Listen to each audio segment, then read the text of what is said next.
कुछ ही दिन पहले जब सर्वोच्च न्यायालय ने एक कमेटी का गठन किया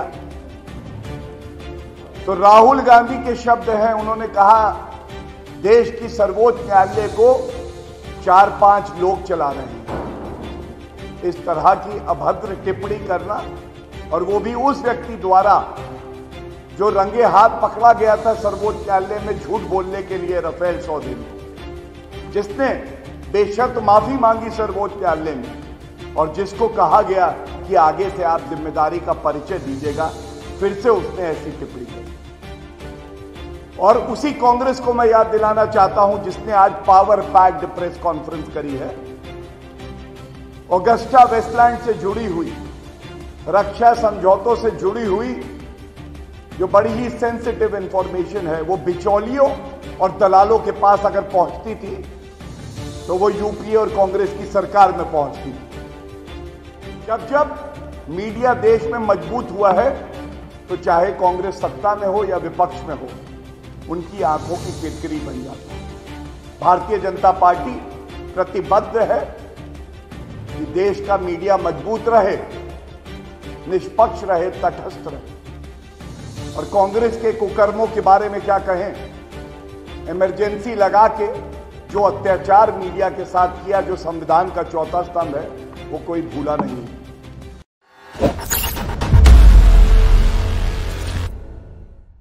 एक प्रेस वार्ता कांग्रेस पार्टी द्वारा की गई और कहा यह गया कि ये बड़ी पावर पैक्ड प्रेस वार्ता है। जो हमने सीखा है, जब आपके शब्दों में वजन होता है, जब सच्चाई होती है, तो पावर पैक्ड की आवश्यकता नहीं पड़ती, एक प्रवक्ता ही काफी होता है। इस प्रेस वार्ता में मुख्य रूप से 3 बिंदु उठाए गए और उन तीनों बिंदुओं का मैं संक्षिप्त में जवाब देना चाहूंगा। सबसे पहले मुद्दा उठाया गया है राष्ट्र सुरक्षा का,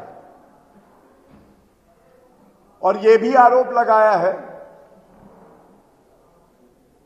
कि ये जो सेंसिटिव इंफॉर्मेशन है, राष्ट्रीय सुरक्षा से जुड़ी हुई जानकारी है, ये लीक कैसे हो गई।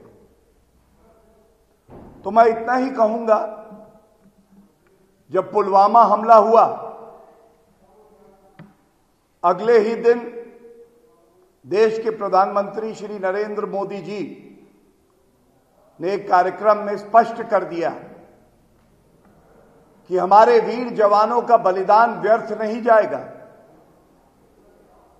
और उन्होंने ये भी कहा कि सेना को पूर्ण रूप से स्वतंत्रता दे दी गई है और उचित कार्रवाई जो भी होगी वो सेना तय करके लेगी। और उन्होंने अंत में एक बात और कही थी जो बेहद महत्वपूर्ण है।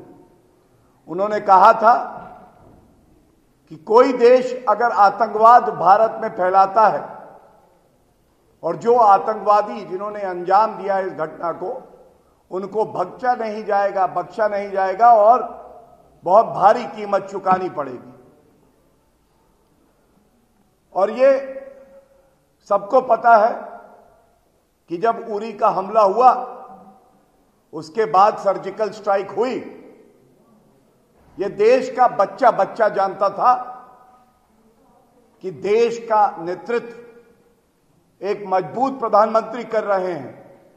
ये पूरा देश जानता था कि हमारी सेना जो है उसका पराक्रम ऐसा है कि वो जवाब जरूर देगी। और जब ये बात बच्चा बच्चा जानता था, तो ऐसा क्यों है कि विपक्ष को अपने ही नेतृत्व पे, अपने देश पे, अपनी वीर सेना पे शक होता है। और मैं इतना ही कहूंगा, इसकी एक वजह इतनी है कि हम सबको पता है जब 26/11 का हमला हुआ, हमारी सेना तब भी इतनी ही वीर थी।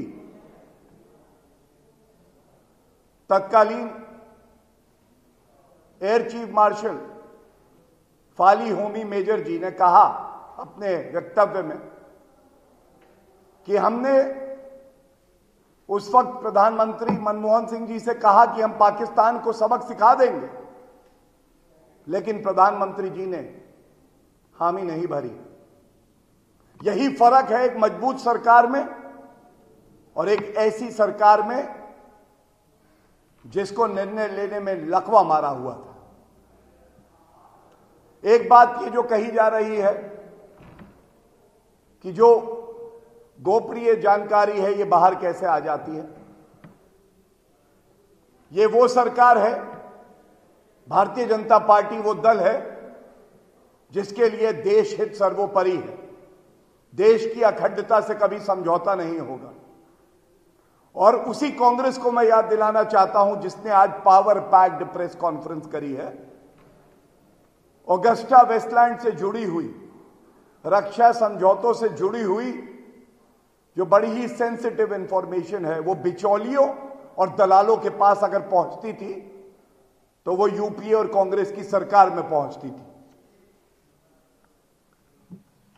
दूसरी बात मीडिया की कही गई तो कांग्रेस आदत से मजबूर है। जब जब मीडिया देश में मजबूत हुआ है तो चाहे कांग्रेस सत्ता में हो या विपक्ष में हो, उनकी आंखों की किरकिरी बन जाता है। भारतीय जनता पार्टी प्रतिबद्ध है कि देश का मीडिया मजबूत रहे, निष्पक्ष रहे, तटस्थ रहे। और कांग्रेस के कुकर्मों के बारे में क्या कहें। इमरजेंसी लगा के जो अत्याचार मीडिया के साथ किया, जो संविधान का चौथा स्तंभ है, वो कोई भूला नहीं है। हम सब जानते हैं किस तरह से अगर कोई भाजपा के वरिष्ठ नेताओं का इंटरव्यू कर ले तो उनको प्लायबल जर्नलिस्ट कांग्रेस के ही अध्यक्ष रहे राहुल गांधी बुलाते हैं। और एक मुद्दा जो और उठाया गया वो सर्वोच्च न्यायालय और न्यायालय से जुड़ा हुआ है, संवैधानिक संस्थाओं से जुड़ा हुआ है। तो यह भी बात जग जाहिर है कि जब भी कांग्रेस पार्टी की सरकार रही है तो संवैधानिक संस्थाएं कमजोर हुई हैं। और न्यायालय के संदर्भ में कांग्रेस बोले तो यह टिप्पणी बहुत हल्की और ओछी लगती है, क्योंकि कुछ ही दिन पहले जब सर्वोच्च न्यायालय ने एक कमेटी का गठन किया तो राहुल गांधी के शब्द हैं, उन्होंने कहा देश की सर्वोच्च न्यायालय को 4-5 लोग चला रहे हैं। इस तरह की अभद्र टिप्पणी करना, और वो भी उस व्यक्ति द्वारा जो रंगे हाथ पकड़ा गया था सर्वोच्च न्यायालय में झूठ बोलने के लिए राफेल सौदे में, जिसने बेशर्त माफी मांगी सर्वोच्च न्यायालय में और जिसको कहा गया कि आगे से आप जिम्मेदारी का परिचय दीजिएगा, फिर से उसने ऐसी टिप्पणी करी। तो मैं यही बात कहूंगा कि कांग्रेस को अनर्गल आरोप लगाने की बजाय इस देश को कैसे मजबूत करना है, इस पे आत्मचिंतन करना चाहिए। सत्ता में नहीं और विपक्ष में आने का मतलब यह कभी नहीं होता कि आप सत्ता का सुख भोगने के लिए ऐसे कृत्य करें जिससे देश का नुकसान हो जाए, जिससे देश कमजोर पड़े। विपक्ष में बैठने का मतलब यह भी नहीं होता कि आप ऐसे कुकर्म करें कि आप जो दुश्मन देश हैं उनके साथ हाथ मिला लें। और इतना यकीन हर भारतीय को है कि जब तक इस देश के प्रधानमंत्री श्री नरेंद्र मोदी जी हैं तब तक ऐसी कोई ताकत नहीं है जो हमारे देश का नुकसान कर सके। और अंत में इस बात से करूंगा कि अच्छा होगा